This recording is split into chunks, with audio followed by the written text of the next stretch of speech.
Oh, okay.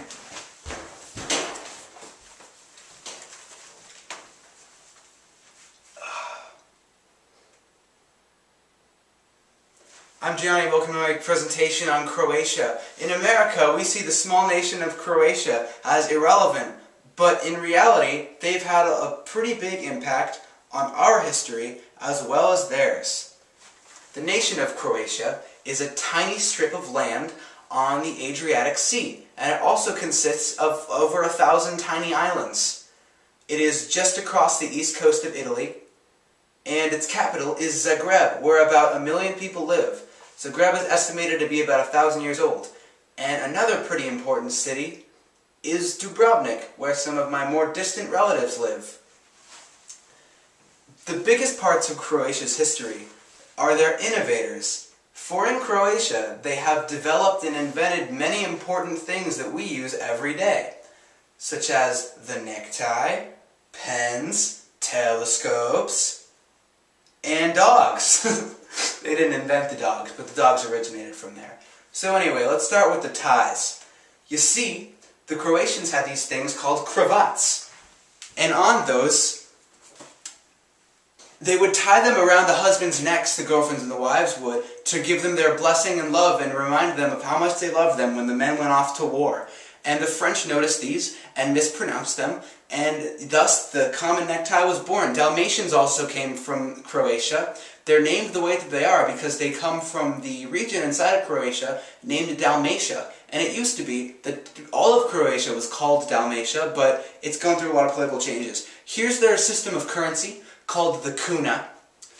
It's called the kuna because kuna in Croatian translates to the American rodent marten. In America we call it a marten. And in medieval times, during trade, the marten's hide was very valuable. The most friendly and common greeting in Croatia is bog.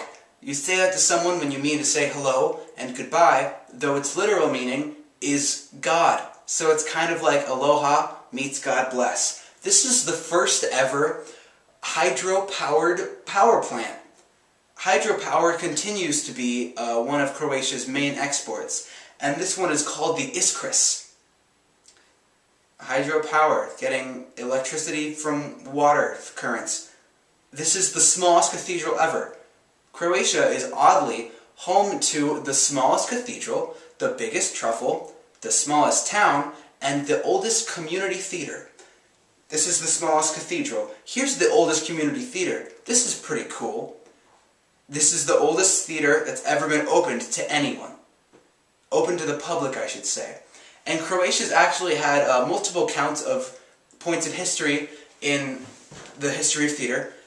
Shakespeare's Twelfth Night was first staged in Dalmatia. This is the biggest truffle ever, found by Giancarlo Zigante in 1999. It's about 3 pounds, which is basically the weight of one of those oversized hotel pillows that they overstuff. This is the smallest town ever.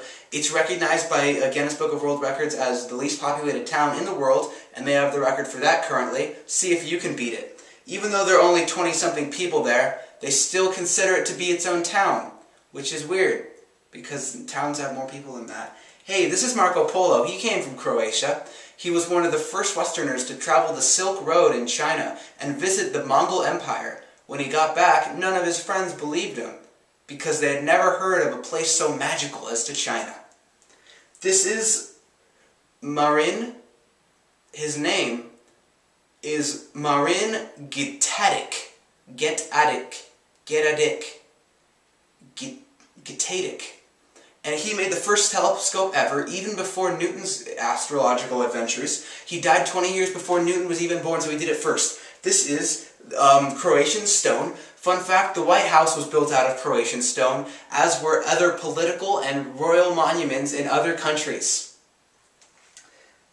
Another thing that Croatia and America have in common is that when America declared independence from Britain and became its own nation, Croatia, which was then called Dubrovnik, had just seceded from ownership.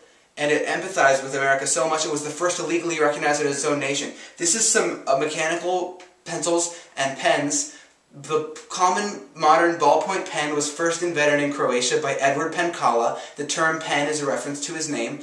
Mechanical pencils were invented later, also in Croatia. Did you know that in Croatia you can be 16 to vote if you're employed? If you're unemployed, it's 18. I think this is a responsibility system they have going on. If you're old enough to get a job, you're old enough to vote for the country. Since in having a job, you're affected largely by the taxes and work laws. Thank you for watching. Have a nice night.